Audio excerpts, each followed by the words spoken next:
First, let me create a detailed 8-part outline for your story based on the title, He's Just a Waiter, my son-in-law told the wedding guests. Then they saw me on TV. Nhân vật chính Daniel 58 tuổi. Từ đầu bếp nổi tiếng đến nhân viên phục vụ bình thường. Mở đầu với khoảnh khắc đau đớn tại đám cưới của con gái Jessica khi nghe con rể Mason nói He's just a waiter với khách mời. Ám chỉ về quá khứ giấu kín và lý do tại sao anh chấp nhận vai trò khiêm tốn này. Gợi ý về việc bị phát hiện danh tính thực sự trên TV như thế nào. Lời kêu gọi hành động. Daniel từng là đầu bếp nổi tiếng với nhà hàng sao Michelin ở New York. Sự nghiệp rực rỡ chương trình TV sách dạy nấu ăn được giới thiệu trên các tạp chí. Hôn nhân với vợ cũ Eleanor và sinh Jessica. Áp lực công việc dẫn đến các vấn đề nghiện rượu cáu gắt, thiếu thời gian cho gia đình. Scandal lớn tranh cãi với một nhà phê bình ẩm thực nổi tiếng trên truyền hình trực tiếp. Mặc danh tiếng đóng cửa nhà hàng ly hôn, mất liên lạc với con gái. Quyết định bắt đầu lại từ con số 0 ở Seattle, làm nhân viên phục vụ tại nhà hàng nhỏ. Sau 10 năm, Daniel tình cờ phục vụ Jessica tại nhà hàng. Khoảnh khắc xúc động khi nhận ra nhau. Jessica cẩn trọng nhưng sẵn sàng cho cơ hội thứ hai. Giới thiệu Daniel với Mason, một doanh nhân thành đạt nhưng kiêu ngạo. Mason thể hiện thái độ khinh miệt với nghề phục vụ bàn. Jessica không tiết lộ về quá khứ của cha với Mason. Daniel tìm hiểu về cuộc sống của con gái trong khoảng thời gian xa cách. Jessica mời Daniel tới dự đám cưới, nhưng giữ danh tính thật của ông bí mật. Daniel tham dự đám cưới của con gái với tư cách người cha. Những ánh nhìn kỳ lạ từ gia đình Mason. Buổi tiệc trước đám cưới, Mason say rượu, nói với bạn bè về ông già phục vụ bàn. Ngày cưới, khi được hỏi về cha vợ, Mason nói He's just a waiter, với giọng khinh miệt. Daniel nghe thấy và cảm thấy đau đớn, nhưng kiểm soát cảm xúc. Trong bài phát biểu, Mason tiếp tục những lời chê giễu tinh tế về nghề nghiệp của Daniel. Jessica không thoải mái, nhưng không đứng lên bảo vệ cha. Daniel quyết định không làm hỏng ngày cưới của con gái, giữ im lặng. Lời mời từ bạn cũ cơ hội xuất hiện trong một show ẩm thực nổi tiếng. Daniel gặp Michael, người bạn cũ và là nhà sản xuất nổi tiếng. Lời mời tham gia chương trình Legendary Chef's Return, một show thi đấu với các đầu bếp huyền thoại. Cuộc đấu tranh nội tâm, cơ hội phục hồi danh tiếng, nhưng phải đối mặt với quá khứ. Daniel đồng ý tham gia mà không nói với Jessica. Quá trình tập luyện lại kỹ năng chuẩn bị tinh thần. Những thách thức trong quá trình quay hình. Daniel thể hiện xuất sắc, tạo ấn tượng mạnh với giám khảo. Khoảnh khắc xúc động khi Daniel chia sẻ câu chuyện hành trình từ đỉnh cao xuống vực sâu. Việc ghi hình giữ bí mật cho ngày phát sóng. Mason tổ chức bữa tiệc lớn tại nhà để kỷ niệm thương vụ thành công. Mỗi gia đình, đồng nghiệp và nhiều người có ảnh hưởng đến dự. Daniel cũng được mời, nhưng với tư cách là cha vợ, chứ không được tôn trọng. Mason vô tình để TV chiếu chương trình Legendary Chef's Return. Khoảnh khắc Daniel xuất hiện trên màn hình được giới thiệu là đầu bếp huyền thoại. Phản ứng sốc của mọi người trong phòng, đặc biệt là Mason. Daniel nấu món ăn đẳng cấp khiến giám khảo ngỡ ngàng. Chương trình kể về quá khứ huy hoàng của Daniel và cuộc sống khiêm tốn hiện tại. Jessica xúc động, Mason bối rối và xấu hổ. Các vị khách bắt đầu nhận ra và xin chụp ảnh với Daniel. Sau chương trình, khách mời bắt đầu hỏi Daniel về kinh nghiệm nấu ăn. Mason cố gắng kiểm soát tình hình, nhưng thất bại. Đối mặt giữa Daniel và Mason, cuộc trò chuyện căng thẳng về sự tôn trọng. Mason ban đầu phòng thủ, sau đó xin lỗi một cách miễn cưỡng. Jessica đứng lên bảo vệ cha, bày tỏ sự tức giận với chồng. Buổi tối kết thúc trong không khí căng thẳng. Ngày hôm sau, Jessica đến thăm Daniel, xin lỗi vì không bảo vệ cha. Cuộc trò chuyện thẳng thắn giữa cha con về quá khứ, hiện tại và tương lai. Daniel nhận được nhiều lời mời trở lại với nghề đầu bếp. Mason xuất hiện thể hiện sự hối lỗi thực sự và xin cơ hội thứ hai. Daniel quyết định chấp nhận một vị trí làm cố vấn ẩm thực, không phải đầu bếp toàn thời gian. Cơ hội dạy nghe cho các đầu bếp trẻ chia sẻ kinh nghiệm sống. Mason dẫn thay đổi thái độ, học cách tôn trọng mọi người, bất kể nghề nghiệp. Jessica và Daniel xây dựng lại mối quan hệ cha con. Daniel phát triển một chương trình đào tạo cho những người muốn chuyển nghề.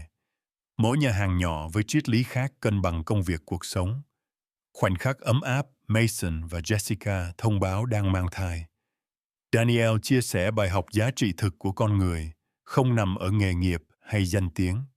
Sự đoàn tụ gia đình mở rộng trong một bữa tối do Daniel nấu. Kết thúc với triết lý sống. Không có nghe nào thấp kém, chỉ có những con người tự làm mình thấp kém bằng thái độ. Lời kêu gọi hành động now. I'll write the full 10,000 word story based on this outline. My name is Daniel, 58 years old, and I have known both the height of culinary fame and the humility of clearing dirty plates from tables. Nothing prepared me for the pain of hearing my son-in-law Mason introduce me to wedding guests with those dismissive words, "He is just a waiter." What Mason and those guests did not know was that I once commanded kitchens that served presidents and celebrities. And then, in one incredible moment, they all saw me on television, and everything changed. Before I tell you this story of pride, fall, and redemption, let me know where you are watching from in the comments. If you have ever been judged by your job rather than your character, hit that like button and subscribe. This story might just change the way you look at the person serving your next meal. 25 years ago, my name meant something in the culinary world. I was Chef Daniel Harmon, owner of Lumiere, a 2 Michelin-star restaurant in Manhattan that had a 6-month waiting list. My journey to the top had been meteoric, fueled by ambition, creativity, and a relentless work ethic that left little room for anything else in my life. I grew up in a blue-collar neighborhood in Boston, where my father worked 2 jobs to keep our family afloat. My mother, a first-generation Italian-American, expressed her love through food.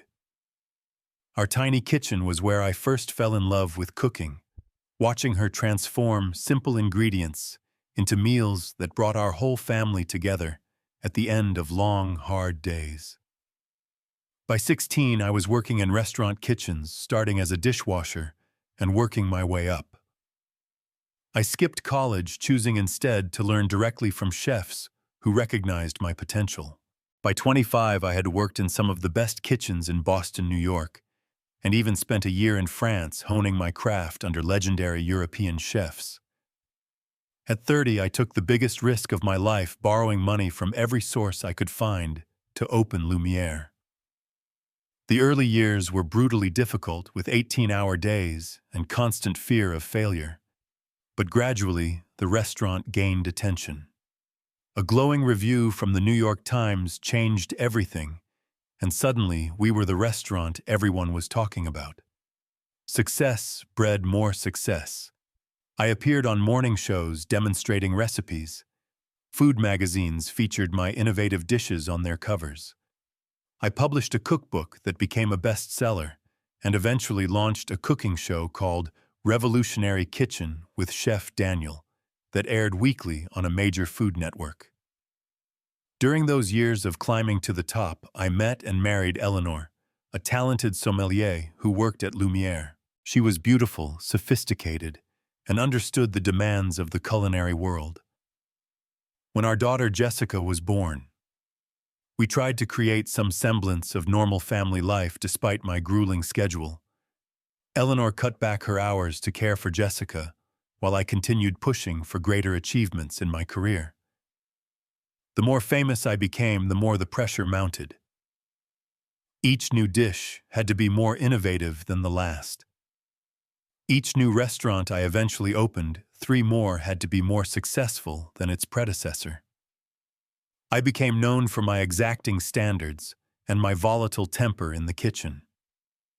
I was not the chef who threw pots and pans, but my cold, cutting criticism could reduce seasoned professionals to tears. At home, I was increasingly absent. I missed Jessica's first steps, most of her school performances, and countless family dinners. When I was physically present, I was often mentally elsewhere, planning menus or solving restaurant problems. Eleanor tried to communicate her frustration, But I dismissed her concerns, convinced that the sacrifices we were making would be worth it in the long run. "Your daughter needs a father, not a celebrity chef," Eleanor told me one night after I had missed Jessica's 10th birthday party for a television appearance. "I am building all this for her, for us," I replied, not understanding that I was already losing what mattered most. The drinking started as a way to wind down after the intense pressure of service. A glass of wine became a bottle. A nightcap became several. I was functional, never drinking before or during service, but alcohol became my primary method of relaxation and stress relief. The breaking point came when I was 45.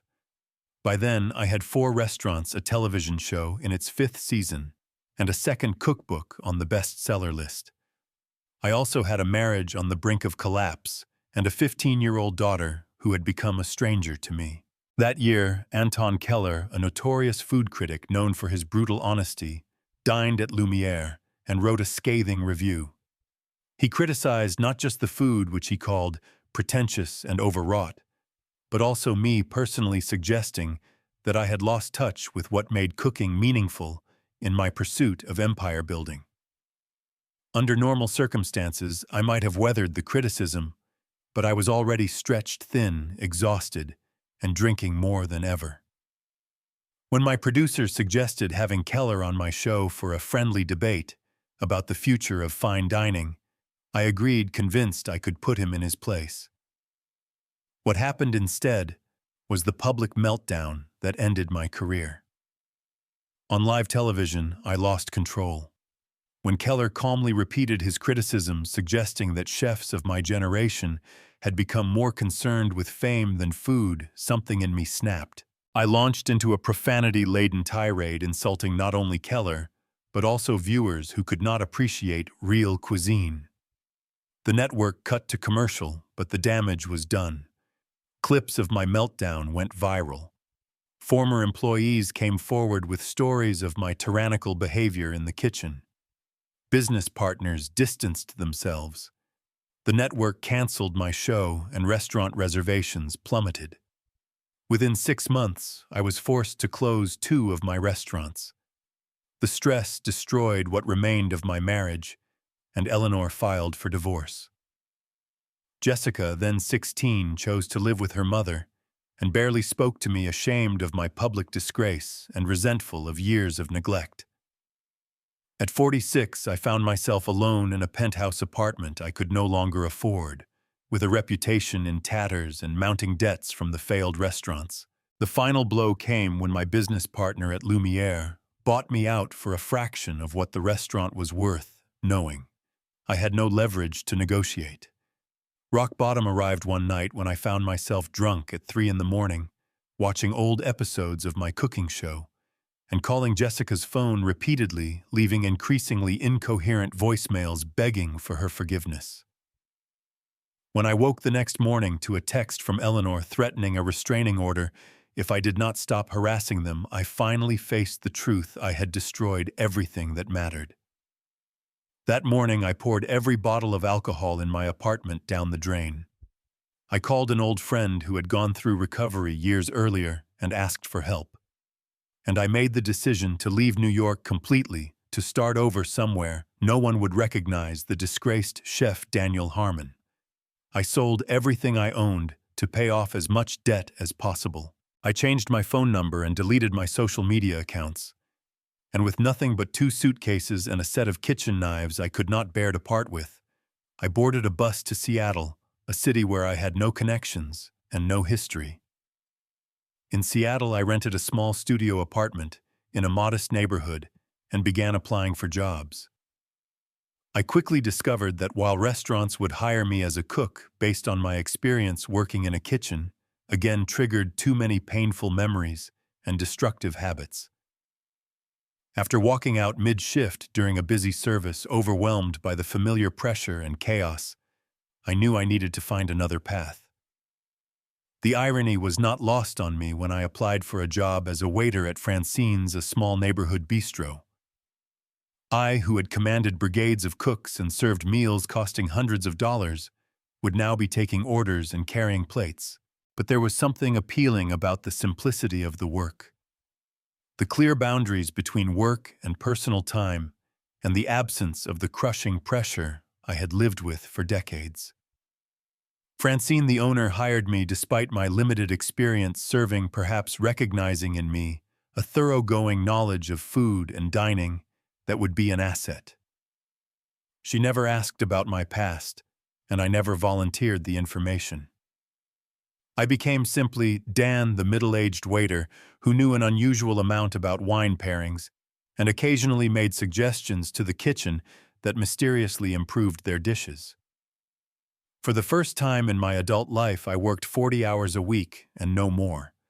I attended AA meetings regularly. I rented a slightly larger apartment and developed hobbies reading, hiking the beautiful trails around Seattle, and cooking simple meals for myself that had nothing to do with innovation or impressing anyone. I tried several times to contact Jessica, sending letters to Eleanor's address, but received no response. Eventually, I decided that respecting their desire for distance was the kindest thing I could do, though the pain of that separation never diminished. And so 10 years passed in this quiet, humble life. The man who had once been Chef Daniel Harmon faded away, and in his place was just Dan, a reliable waiter who treated his customers with a courtesy and attention that sometimes surprised them, coming from a man they assumed had spent his life in service roles. The Tuesday evening Jessica walked into Francine's began like any other shift. I was setting tables for the dinner service, arranging silverware, with the precision that had never left me when the hostess led a young couple to table 7 in my section. I approached with water and menus, my standard greeting ready.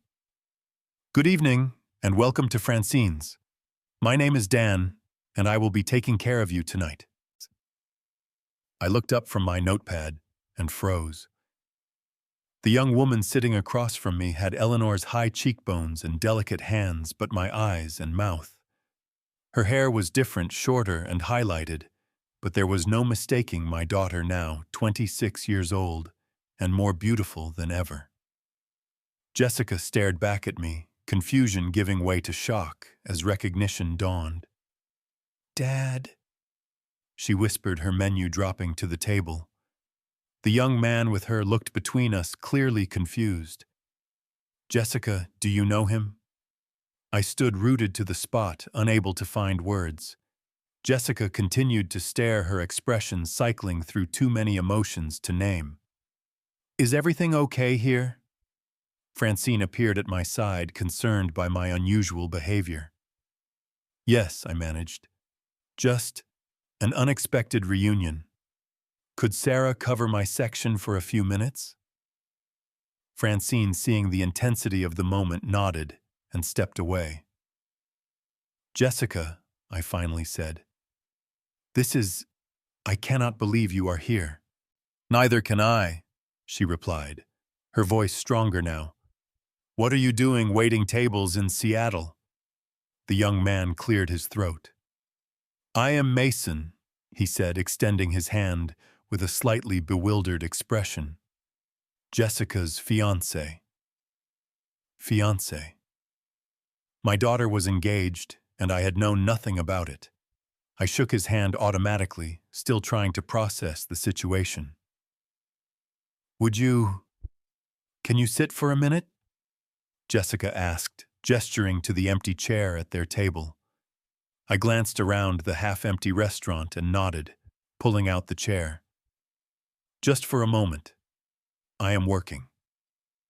An awkward silence fell. Mason looked increasingly uncomfortable. "So you are Jessica's father," he said finally. "She has mentioned you were in the restaurant business, but not that you were in Seattle." Jessica shot him a look. I did not know he was in Seattle. I realized then that Jessica had told her fiancé very little about me, certainly not about my former career or public disgrace. In that moment, I was grateful for her discretion, though it raised questions about what story she had shared. "How did you end up here?" Jessica asked. "Last I heard you were still in New York." It is a long story, I replied. Too long for right now, but I have been in Seattle for about 10 years. I work here. I have a small apartment nearby. It is a quiet life. 10 years, she repeated. And you never tried to contact me? I swallowed hard. I did, actually. I sent letters to your mother's address for the first few years. When I never heard back, I assumed you did not want contact. Jessica's expression shifted. Mom moved from that address when I went to college. I never got any letters. Another painful realization: Eleanor had never forwarded my attempts at communication, never told Jessica I had tried to reach out. I am sorry, I said, the inadequacy of the words hanging in the air between us. Why are you working as a waiter? She asked bluntly. What happened to your restaurants? Your career? Mason looked confused. Restaurants? I thought you said your father was a restaurant manager. I met Jessica's eyes, silently questioning how much she wanted me to reveal. Mason, she said quietly. My father was actually a pretty well-known chef in New York. He owned several restaurants. Mason asked. What happened? I need to get back to work, I said, standing up. But I would very much like to talk, Jessica, if you are willing. Perhaps after my shift ends at 10. Jessica hesitated, then nodded. We could meet you somewhere. There is a coffee shop around the corner that is open late, I suggested. Fine, she said. We will see you there at 10:15. I returned to work, my mind reeling from the encounter. For the next few hours, I went through the motions of serving all while watching Jessica and Mason from the corner of my eye. They spoke intently, Jessica gesturing with her hands, the way she always did when explaining something complicated. Mason looked alternately surprised and skeptical. At 10:15, I walked into the coffee shop, having changed out of my work clothes into jeans and a sweater. Jessica was alone at a corner table. Mason decided to head back to the hotel, she explained as I sat down. He thought we should talk privately first. That was considerate of him, I said. I told him everything, she said. About your career, your show, the meltdown, all of it. He was surprised. I can imagine. A silence fell between us, heavy with unasked questions and unexpressed regrets. Why a waiter? She finally asked. With your skills, you could have at least been a chef somewhere, even if not at your previous level. I took a deep breath, deciding that complete honesty was the only path forward. After everything fell apart, I had a drinking problem. I tried cooking at a few places here, but the environment triggered unhealthy patterns.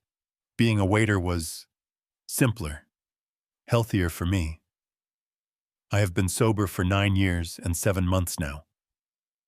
Jessica's expression softened slightly. I am glad to hear that. Mom always said the pressure and drinking were what changed you. They were factors, but not excuses, I said. I made choices, selfish ones. I put my ambition and ego above my family. That was my failing, not the industry's. She nodded, taking this in. You look different, calmer. I am different, I said simply. Losing everything forces a kind of reckoning. I have had a lot of time to think about what matters.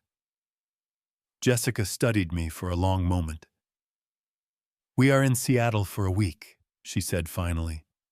Mason has business meetings and I am checking out potential venues. Venues for the wedding. We are getting married in 4 months, and we are considering Seattle because it splits the difference between his family in San Francisco and mine in New York. My heart contracted at the thought of my daughter planning her wedding without me. That makes sense, I managed. Would you like to have dinner tomorrow night? She asked suddenly. A proper conversation, not this rushed meeting. Maybe you could meet Mason again, under better circumstances. Hope flared within me, cautious but real. I would like that very much. I am off tomorrow. And so began the tentative rebuilding of my relationship with Jessica. Over the next several days, we met for meals and walks, gradually filling in the 10-year gap in our knowledge of each other's lives. I learned that she had graduated from NYU with a degree in marketing and now worked for a major cosmetics company. She had met Mason, a finance executive, through a mutual friend 2 years ago. Mason joined us for some of these meetings, and I found him to be intelligent and clearly successful, if somewhat reserved around me. There was something in his manner that suggested he was still processing the disconnect between the famous chef Jessica had described and the waiter who stood before him. "So, you actually had your own TV show?" he asked during one dinner, his tone suggesting he found this hard to believe. "For 5 seasons," I confirmed. "It was quite successful until it was not. And now you serve food instead of cooking it." He said, a note in his voice I could not quite identify. "Mason," Jessica warned quietly. "Just trying to understand," he said, hands raised defensively. "It is a significant career change." "It is," I agreed mildly. "But there is honor and service in doing any job well." Mason made a non-committal sound and changed the subject. As their visit neared its end, Jessica surprised me with an invitation I had not dared to hope for. "We would like you to come to the wedding," she said, as we walked along the waterfront on their last evening in Seattle. "It will be in New York at the Plaza. I know it might be difficult for you to return there, but it would mean a lot to me." I stopped walking, overcome with emotion. "You want me at your wedding?" "Of course," she said, looking surprised at my reaction. "You are my father, and I would like you to walk me down the aisle if you are willing." I pulled her into an embrace, tears threatening. "Nothing would make me prouder," I said, voice rough with emotion. As we parted the next day at the airport, I felt a lightness I had not experienced in years. My daughter was back in my life. She wanted me at her wedding, wanted me to walk her down the aisle. It was more than I deserved, and I was determined not to squander this second chance. "There is one thing," Jessica said just before boarding. "Mom will be there, of course, and I have not told her about reconnecting with you. I should prepare her before she sees you." "Of course," I agreed. "Whatever makes this easier for everyone. And maybe we do not need to get into your whole history with Mason's family just yet," she added hesitantly. "They are a bit status-conscious. His father is a senior partner at a major investment firm, and his mother is on the board of several cultural institutions." I understood the unspoken request, downplay my current occupation, perhaps my past troubles as well. While it stung slightly, I recognized Jessica's desire to avoid potential tension or judgment at what should be a joyous occasion. "I understand," I said. "I will follow your lead." On the flight back to Seattle, she texted me, "Maybe just tell people you are in the restaurant industry if they ask." Not untrue, just simpler. I replied with a simple, "Of course," pushing down the faint disappointment that my daughter was in some small way ashamed of what I had become. 4 months later, I found myself back in New York for the first time in a decade, staying in a modest hotel in Midtown, a short walk from the plaza where the wedding would take place. The city felt both familiar and foreign, a place where I had once commanded a culinary empire, now just another anonymous visitor. The rehearsal dinner was scheduled at an upscale restaurant that had opened long after my departure from the New York scene. As I dressed in the suit I had purchased specifically for the wedding events, I felt a flutter of anxiety. Tonight would be my first encounter with Eleanor after all these years, as well as my introduction to Mason's family. Jessica had called that morning to check in. "Remember, Mom knows you will be there, and we have talked about it. She is prepared, and I have told Mason's parents that you are my father, who works in the restaurant industry in Seattle. Simple and true. Got it, I assured her, ignoring the twinge of discomfort at the deliberate vagueness. The restaurant was elegant without being ostentatious, with warm lighting and impeccable service that my professional eye could not help but notice and appreciate. I arrived exactly on time, not wanting to be the first or last to enter. Jessica spotted me immediately and came to greet me, stunning in a silver cocktail dress. "Dad, you made it," she said, kissing my cheek. "Come meet Mason's parents." She led me to a well-dressed couple in their early 60s. The resemblance between Mason and his father was striking, both tall, with the same confident posture and strong jaw. "Mom, Dad, this is my father Daniel," Jessica said. "Dad, this is Richard and Patricia Blake." Richard Blake extended his hand, his grip firm and assessing. "Daniel, good to meet you. Mason has mentioned you work in the restaurant business in Seattle." "That is right," I said, keeping it simple as promised. "Front of house or back?" he asked, using industry terminology that suggested some familiarity. "These days, front of house," I replied. "At a neighborhood bistro called Francine's." "Ah," he said, a subtle shift in his expression, suggesting he had placed me in a mental hierarchy. "Well, Seattle has quite a food scene these days, I hear." Before I could respond, I felt a presence at my side and turned to see Eleanor. Time had been kind to her. Her dark hair now had elegant streaks of silver, and fine lines around her eyes did nothing to diminish her beauty. "Daniel," she said, her tone neutral. "It has been a long time." "Hello, Eleanor," I replied. "You look well." An awkward pause followed, broken by Patricia Blake. "So you two have not seen each other in some time?" "Not in about 10 years, Eleanor said. "We have led separate lives since the divorce." "I see," Patricia said, a new curiosity in her eyes. "And you have been in Seattle all this time, Daniel?" "Yes," I confirmed, grateful when Jessica appeared with Mason to guide us all to the table. The dinner progressed smoothly enough on the surface. The food was excellent, though I could not help mentally deconstructing each dish, old habits dying hard. Conversation flowed around general topics: the wedding details, the Seattle venues they had considered before choosing New York Mason's recent promotion. It was during the dessert course that the first hint of trouble appeared. One of Mason's uncles, several glasses of wine into the evening, leaned across the table toward me. "So, Jessica tells us you are in the restaurant business, but she has been vague on the details. What exactly do you do?" I glanced at Jessica, whose expression tightened slightly. "I work at a bistro called Francine's," I said. "Yes, but what do you do there?" the uncle pressed. "Are you the manager, the chef?" Before I could answer, Mason cut in. "He is a waiter, Uncle Robert. Brings food to tables, takes orders, that kind of thing."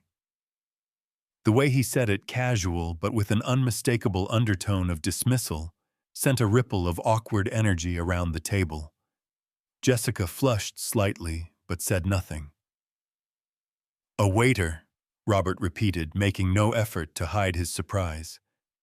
"At your age, that is usually a young person's game, is not it?" "I find it satisfying work," I said evenly. "There is a certain art to good service." Of course," Robert said, clearly unconvinced. "Nothing wrong with honest work." The condescension was palpable, but I maintained my composure, years of kitchen pressure having trained me to stay calm under far worse circumstances. I noticed Eleanor watching me with an unreadable expression, perhaps surprised by my restraint, where once I might have responded with cutting pride. As the evening wound down, I found myself briefly alone with Eleanor near the coat check. "You have changed," she said without preamble. The Daniel I knew would have put that man in his place for talking down to him. The Daniel you knew had an ego that destroyed his career and his family, I replied. I have learned some hard lessons about what matters. She studied me for a moment. Jessica told me you have been sober for nearly 10 years. 9 years and 11 months now. I am glad, she said, and seemed to genuinely mean it. Too late for us, but I am glad for Jessica's sake. I never blamed you for leaving, I told her. You did what was right for yourself and for Jessica. I was a terrible husband and father. Not terrible, she said softly. Just lost in your own ambition. The early years were good, Daniel. I have never let Jessica forget that. It was a small absolution, but it meant something. We parted with a new understanding, if not quite forgiveness. Back in my hotel room, I reflected on the evening. Mason's casual dismissal of my work bothered me more than I wanted to admit, not for my own pride, but for what it revealed about the man my daughter was marrying. Still, I reminded myself that my role was to support Jessica, not judge her choices, and perhaps I was being oversensitive reading too much into a thoughtless comment. The next day passed in a whirlwind of wedding preparations. As the father of the bride, I was included in the family photos, standing somewhat awkwardly beside Eleanor, both of us making an effort for Jessica's sake. The ceremony itself was beautiful, and I fought back tears as I walked my daughter down the aisle, a privilege I had once thought forever lost to me. It was at the reception, after dinner had been served and speeches delivered, that the moment I now think of as the turning point occurred. I was standing near the bar, speaking with one of Jessica's college friends, when I overheard a conversation from a group of Mason's friends nearby. "So, what is the deal with Jessica's father?" one of them asked Mason, who had his back to me. "Bit of an odd duck, is not he?" Mason, loosened by champagne, laughed. "Oh, Daniel, he is just a waiter at some little place in Seattle. Can you believe it? A man his age carrying plates for a living." "Seriously, what is his background? Did he not go to college or something?" "No idea. Jessica is vague about it. I think there might be some embarrassing family history there. She mentioned once that he used to run restaurants in New York but failed somehow. Probably could not hack it in a competitive market." "Well, at least your kids will not have to worry about blue-collar genetics from his side with you and your dad's financial acumen in the mix," another friend joked. "Right," Mason agreed with a laugh. "Though I might need to keep an eye on Jessica's spending habits. You know what they say about daughters and their fathers." I stood frozen, the glass in my hand suddenly heavy. The casual cruelty of the conversation, the dismissal not just of me, but of an entire class of working people, the implication about Jessica's character, it all hit me like a physical blow. Jessica appeared at my side, having approached from the other direction.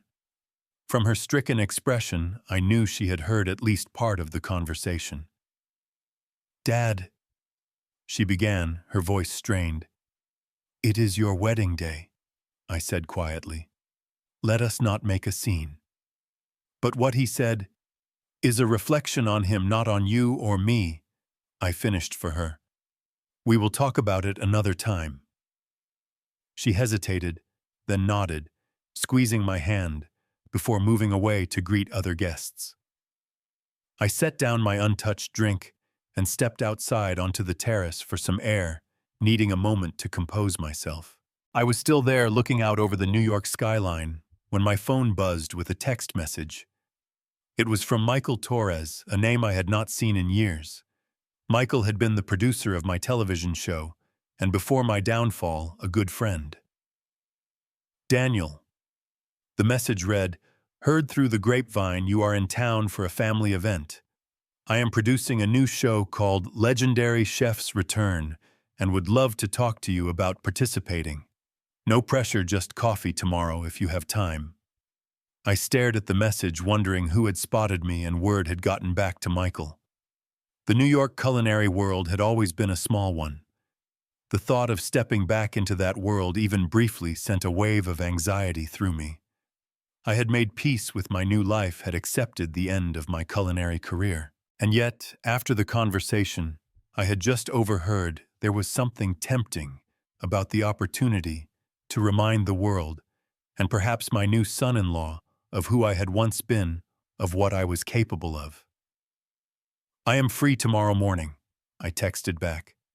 "Name the place." The morning after the wedding, I met Michael at a small cafe in Greenwich Village, far from the luxury hotels where the wedding guests were staying. Michael looked much the same as I remembered: silver hair, perpetually tanned skin, and the intense energy of someone always planning 3 steps ahead. "Daniel," he said warmly, rising to embrace me. "My God, it is good to see you. You look well, healthy." "Sobriety agrees with me," I said as we sat down. Michael nodded, unsurprised by my directness. "I heard rumors you had gotten clean. I am glad. Too many talents in this industry lost to that particular demon." "So this show," I said, not wanting to dwell on the past. "What exactly is it?" Michael leaned forward eagerly. "It is a 6-episode special for the Culinary Channel. We are bringing back great chefs who have stepped away from the spotlight for various reasons: retirement, career changes, personal setbacks. Each episode pairs 2 legendary chefs in a friendly competition to create a multi-course meal that represents their culinary journey." "And you want me?" I asked, skeptical. "Michael, my exit from the industry was hardly dignified. Are you sure the network wants the chef who had a meltdown on live television?" "That was a decade ago," Michael dismissed with a wave. "Audiences love a comeback story, and frankly, your talent was never in question, only your temperament. Besides, you were never caught in a truly cancelable offense, just a professional tantrum that would barely register on today's scandal meter." I considered this, turning the coffee cup in my hands. "I have not worked in a professional kitchen in 10 years. I would be rusty, to say the least." "That is part of the appeal," Michael insisted. "The journey back, rediscovering your voice. And between us, I have followed your career closely enough to know you have been hiding in plain sight as a waiter, not because you had to, but because you chose to step away." I looked up, surprised. "You knew?" Michael smiled. "Daniel, this industry was your life for decades. Did you really think you could disappear completely? A few old friends have spotted you over the years in Seattle. They respected your privacy, as did I. But when I got this show greenlit, you were at the top of my list." The idea was simultaneously terrifying and exhilarating. To cook again at that level, to be judged and evaluated, to step back into the spotlight, I had deliberately fled. "What is the timeline?" I asked, not quite a yes, but moving in that direction. "We start filming in 3 weeks. Each chef gets a week to prepare, then 2 days of filming. Your episode would shoot here in New York." "I would need to take time off work, make arrangements," I said, thinking aloud. "We pay well," Michael assured me. "Enough to cover any lost wages and then some. And Daniel, this is a chance to write a new final chapter for your culinary legacy. Right now, most people's last memory of Chef Daniel Harmon is a man losing control on television. Wouldn't you rather they remember your food?" He had hit on the one argument that could truly sway me. Not money, not fame, but the opportunity to remind the world and myself that before the ego and the meltdown, there had been genuine passion and talent. "I would want creative control over my menu," I said. Michael grinned, knowing he had me. "Absolutely. This is about your culinary voice, not network mandates. And I would not want to trade on controversy or have my past issues sensationalized. The focus will be on the food and the journey," he promised. "We will acknowledge the past honestly, but not dwell on it." By the time we parted an hour later, I had agreed to participate. Michael would send formal paperwork to my hotel, and we would begin coordination for the filming once I returned to Seattle. We also agreed to keep it confidential for now. The network wanted to announce all participants at once in a press release. I walked back to my hotel with my mind racing.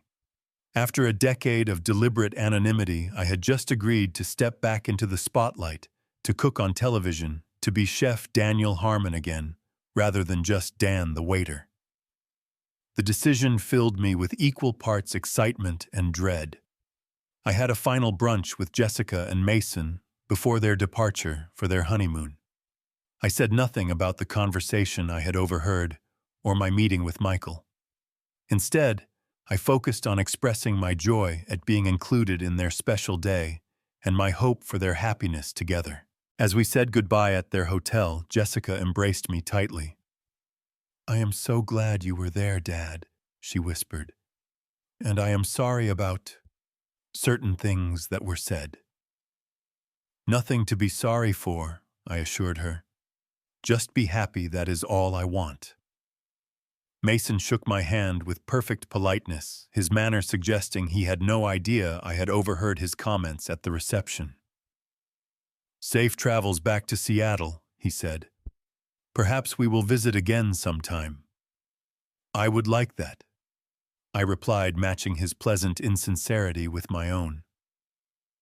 Back in Seattle, I spoke with Francine about taking 3 weeks off for a family matter in New York. She was surprisingly accommodating, perhaps recognizing that in 10 years of employment, I had rarely taken more than a day or two off at a time. The next 3 weeks passed in a blur of preparation. I practiced cooking techniques that had once been second nature, working in my small apartment kitchen, to regain the speed and precision that had been my hallmark. I developed and refined a menu that would tell the story of my culinary journey from my Italian-American roots, through my classical training, to the innovative cuisine that had earned me stars and accolades. I told no one about the show, not even Jessica. Partly, this was at Michael's request for confidentiality, but I also harbored a private fear of failure. What if my skills had deteriorated too much? What if I froze on camera? Better to risk disappointment alone than to build expectations I might not meet. When I arrived in New York for filming, I was immediately immersed in the controlled chaos of television production. My competitor would be Sophia Reyes, a former 3-star chef who had stepped away at the height of her career to focus on sustainable agriculture. We met briefly during orientation, sizing each other up with the professional respect and wariness of two craftspeople about to be compared. "I used to dine at Lumiere when I was coming up in the industry," she told me. "Your turbot with brown butter and capers changed how I thought about seafood." "High praise coming from you," I replied, genuinely touched. "Your work at Azul was revolutionary." The format of the show was explained. We would each create a 4-course menu representing our culinary journey. We would have 8 hours to prep and cook with a team of 2 young chefs as assistants. The resulting meal would be judged by a panel of current culinary stars and food critics, including... I was stunned to learn Anton Keller, the very critic whose review had triggered my infamous meltdown. When I expressed concern about this to Michael, he was unapologetic. "It is a redemption arc, Daniel. Facing the man who triggered your lowest professional moment and showing him how you have evolved as both a chef and a person. Television gold." I considered walking away, but ultimately decided to stay. Perhaps there was poetic justice in coming full circle with Keller. The day of filming arrived, and as I donned chef's whites for the first time in a decade, I felt a complex mix of emotions. The familiar weight of the jacket, the muscle memory of tying an apron, the ritual of organizing my knives, it all brought back a rush of memories, both exhilarating and painful. The kitchen set was state-of-the-art, designed to approximate a high-end restaurant kitchen, while allowing camera access from multiple angles.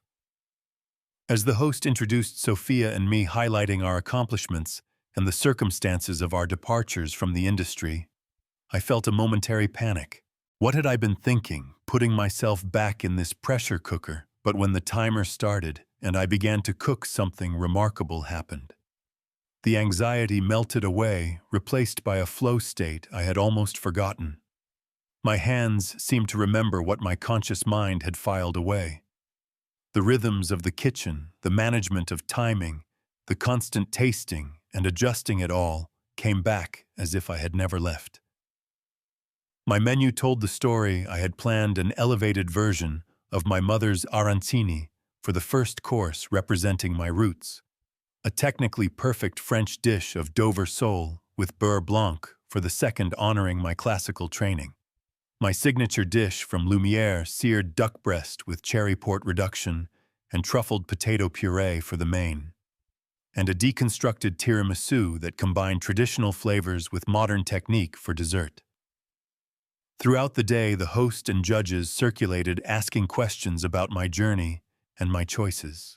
When Anton Keller approached my station, there was a palpable tension that the cameras eagerly captured. "Chef Harmon," he said formally, "it has been some time." "Indeed it has, Mr. Keller," I replied, continuing to plate my second course. "Your technique remains precise," he observed, watching me work. "May I ask what the past decade has taught you?" I paused, considering the question seriously. "Humility," I said finally. "The understanding that cooking is ultimately about serving others, not glorifying oneself, and that sometimes the simplest dish prepared with care can provide more true satisfaction than the most complex creation driven by ego." Keller nodded thoughtfully. "A valuable lesson for any chef," he said. "I look forward to tasting whether that philosophy translates to your food." As the judges tasted our completed menus, Sophia and I waited in a green room, both exhausted from the day's work. We watched on a monitor as the judges discussed each dish, analyzing technique, flavor, and concept. When Keller tasted my duck, his expression shifted from professional neutrality to genuine surprise. "This is not merely a competent return to form," he said to the other judges. "This dish has soul it lacked before. When I dined at Lumiere years ago, I criticized Chef Harmon's food as technically flawless, but emotionally empty. This is the opposite. There are small technical imperfections, but the flavor balance shows a maturity and restraint that was missing in his earlier work." I felt a weight I had carried for a decade begin to lift. Even if I did not win the competition, hearing Keller acknowledge growth in my cooking validated the personal journey I had undertaken. In the end, the judges declared the competition a tie, praising both Sophia and me for different strengths in our menus. It was Michael later told me the perfect outcome from a production standpoint, no clear winner or loser, just a celebration shot of two chefs rediscovering their voices. As the filming wrapped, Michael approached with a contract. "The network is already talking about a potential recurring role," he said. "Maybe a mentorship show or a series about returning to culinary roots. Your story resonates, Daniel." I took the contract but did not sign immediately. "Let me see how this episode is received first," I said. "I am not sure I am ready to dive back into this world full-time." "Fair enough," he agreed. "But keep an open mind. The episode airs in 6 weeks. Be prepared for your phone to start ringing again." I returned to Seattle and resumed my life as a waiter at Francine's, telling no one about my television appearance. Jessica called regularly since the wedding, our relationship continuing to strengthen despite the distance. She mentioned that she and Mason would be visiting his parents in San Francisco in about 2 months, and thought they might extend the trip to include Seattle. "Mason has a big client dinner at his parents' house during our visit," she mentioned during one call. "Some potential investors he is really trying to impress. But I thought after that we could fly up to see you for a few days." "I would like that," I said, making a mental note of the timing.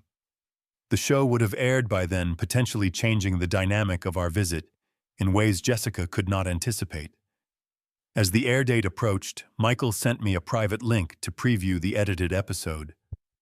Watching myself cook again, seeing the respect with which the show treated my story, I felt a strange sense of closure. The narrative was honest about my past failures, but focused primarily on the journey of rediscovery. The final product was something I could be proud of, a capstone to a career rather than the uncomfortable asterisk of my meltdown. The episode was scheduled to air on a Thursday evening.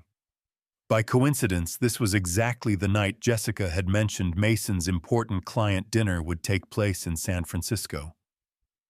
I briefly considered calling to warn her about the show, but decided against it. The network was promoting the series heavily, but without using names in the early trailers, focusing instead on the legendary chef's concept. There was a good chance she would not make the connection until it actually aired.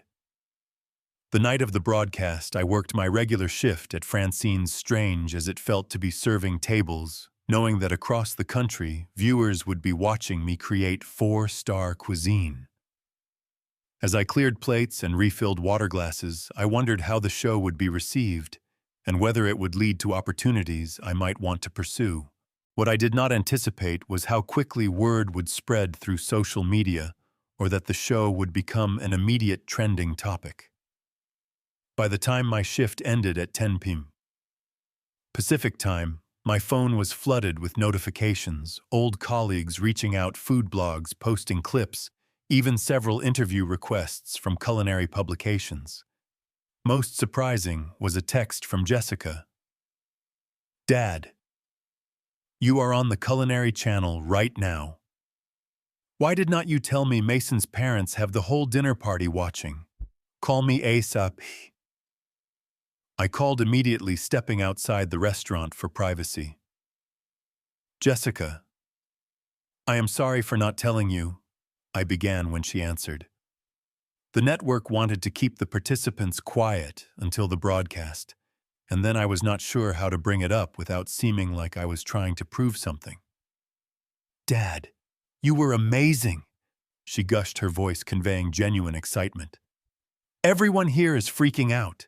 Mason's dad apparently has been a huge fan of yours for years, had all your books. He cannot believe you are my father." "I am glad they are enjoying it," I said carefully. "How is Mason taking it?" There was a slight pause. "He is adjusting to the new information. It is a lot to process, finding out your father-in-law was actually a famous chef all along." "I can imagine," I said dryly, suspecting that Mason was experiencing something considerably less pleasant than simple surprise. "His clients are absolutely beside themselves," Jessica continued. "One of them apparently tried to get a reservation at Lumiere for years without success. They are all asking if you ever plan to open another restaurant." "I have not thought that far ahead," I admitted. "This was more about finding closure than planning a comeback." "Well, whatever you decide, I am so proud of you," Jessica said. "And Dad, the way you talked about your journey, about learning what really matters, it meant a lot to hear that." We spoke for a few more minutes before she had to return to the dinner party. As I ended the call, I felt a complex mix of emotions, pride in the recognition of my work satisfaction, at the unexpected validation from Mason's family, but most of all, joy at hearing the pride in my daughter's voice. Over the next few days, the response to the show continued to grow. Food magazines reached out for interviews, and several restaurant investors called Michael, expressing interest in backing a new venture if I was interested. Francine teasingly complained that her bistro was now fully booked for weeks, with customers requesting my section specifically. A week after the broadcast, Jessica called with news that changed everything once again. "Dad, Mason and I have changed our plans a bit," she said. "Instead of us coming to Seattle next week, would you be willing to come back to San Francisco? Mason's parents are hosting a dinner party specifically in your honor. They have invited a bunch of their foodie friends who saw the show and want to meet you. I hesitated, torn between wanting to see Jessica and discomfort at being treated like a celebrity by the same people who had been perfectly content to dismiss me as just a waiter weeks earlier. Please say yes, Jessica urged. I know it might feel awkward, but it would mean a lot to me. And honestly, I think it would be good for Mason to see you in this different context. All right, I agreed finally. For you, I will come. Perfect, and Dad. They have asked if you might possibly cook for the dinner. Nothing elaborate, just one special dish to go with the catered meal they are planning. Mason's mom is beside herself with excitement at the possibility. The irony was almost too perfect. I think I can manage that, I said, unable to suppress a smile. The Blake family home in Pacific Heights was exactly what I had expected, a beautifully restored Victorian, with views of the bay decorated in a style that projected old money taste without ostentation. As the car service Jessica had arranged dropped me off, I took a moment to straighten my blazer and center myself. This evening would require diplomacy and restraint qualities I had worked hard to develop in my second act. Jessica met me at the door, embracing me tightly. You look great, Dad, she said, stepping back to inspect me. Ready for your adoring public. Let us not get carried away, I said with a smile. Emma has been making a brief reappearance, not a conquering hero. Not according to the culinary press, she countered. Have you seen the offers coming in? Michael says the Food Network called about a potential series. I have seen them, I acknowledged. I am still deciding what, if anything, I want to do next. She led me into a spacious living room where about 20 people were gathered, conversations stopping as I entered. Richard Blake approached immediately, hand extended. Daniel, the man of the hour. That show was absolutely spectacular. He gushed, pumping my hand with new respect in his eyes. I cannot believe we did not make the connection when we met at the wedding. I actually have all your cookbooks used to watch your show religiously. Thank you, Richard, I said. It was a surprise opportunity that came up while I was in New York for the wedding. Well, it was magnificent, Patricia Blake added, joining us. That duck dish looked divine. And to think all this time you have been working as a waiter when you have this extraordinary talent. There was genuine admiration in her voice, but also a note of confusion, as if she could not quite reconcile the concept of someone choosing a service role when other options might be available. I needed the time away, I said simply. Sometimes stepping back is the only way to gain perspective. More guests approached, each eager to share their memories of dining at Lumiere or cooking from my books. It was flattering but somewhat overwhelming, a reminder of why I had stepped away from public life in the first place. Mason appeared at my elbow with a glass of wine, which I politely declined. Club soda would be great, though, I added. Right, of course, he said, a flush rising to his face. Jessica mentioned you do not drink anymore. I will get that for you. When he returned with the club soda, his demeanor was noticeably different from our previous interactions, less confident, almost deferential. Daniel, I wanted to say, that is, I hope there are no hard feelings about, well, certain things that might have been said at the wedding. So he knew I had overheard his comments. Jessica must have told him after the show aired. Water under the bridge. I said, not making it too easy for him, but not holding a grudge either. We were strangers then, essentially. Yes, but still I made assumptions that were incorrect. And I want you to know that I have enormous respect for what you have accomplished in your career. I noted the emphasis on career, as if my value had suddenly increased with the revelation of my former status. Thank you, I said neutrally. Though I hope you can also respect the choices I have made since then, including my decision to work as a waiter. He had the grace to look embarrassed. Of course, absolutely. It takes real character to, to start over, I suggested. To find satisfaction in work that many consider beneath them. Yes, exactly. He said, clearly relieved I had provided the words he was struggling to find. Jessica joined us, sliding her arm through Mason's. Is everything okay here? Perfect, I assured her. Mason and I are just getting better acquainted. Richard Blake called for everyone's attention, then raising a glass in my direction. I want to propose a toast to our special guest, Chef Daniel Harmon.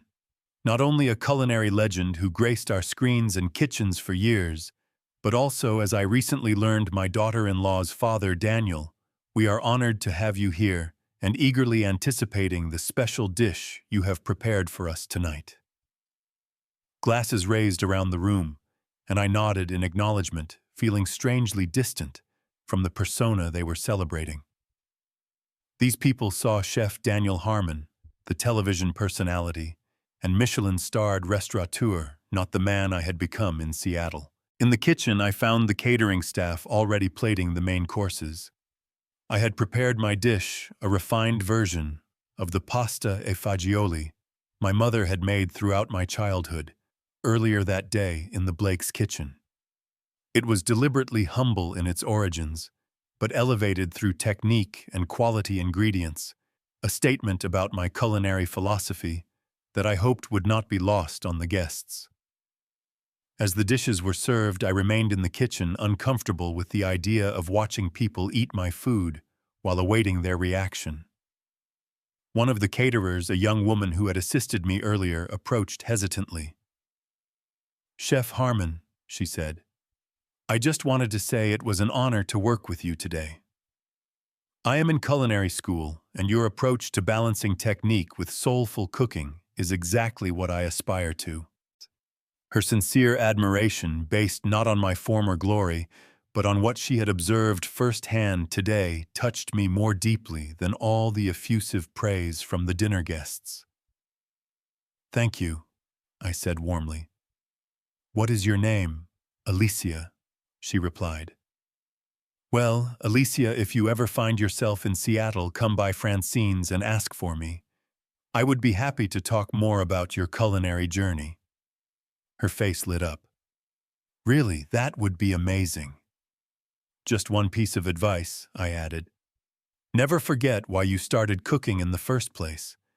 When the accolades and opportunities come, and they will, if you have the talent and drive, remember that at its heart, cooking is about nourishing people, not collecting stars or headlines." She nodded solemnly, taking the words to heart, in a way I wished I had when I was her age. When I finally emerged from the kitchen, the response to my dish was overwhelmingly positive, with several guests declaring it the highlight of the meal. Richard Blake cornered me near the dessert table, clearly eager to continue our earlier conversation. "Daniel, I have to ask, what are your plans now? After that show, you must be getting offers left and right. Are you thinking of opening another restaurant? Perhaps a new show?" "I am considering my options," I said diplomatically. "It is a lot to process after 10 years away from the spotlight." "Well, if you are interested, I have connections with several restaurant groups who would jump at the chance to back a new concept from you. Premium locations, complete creative control, the works." "That is very generous," I acknowledged.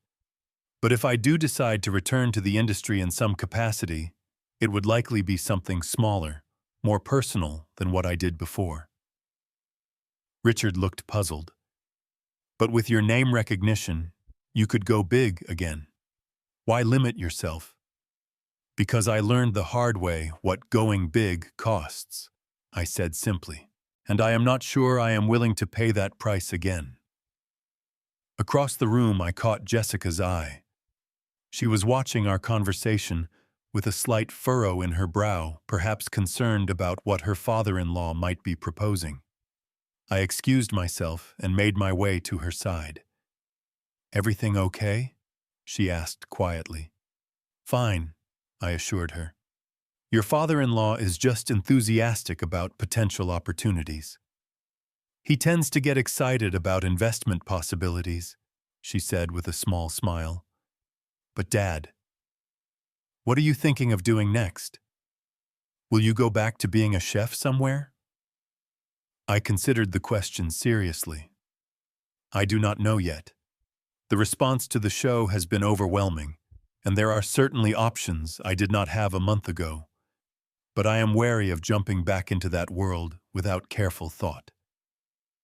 Whatever you decide, I support you, she said, squeezing my arm.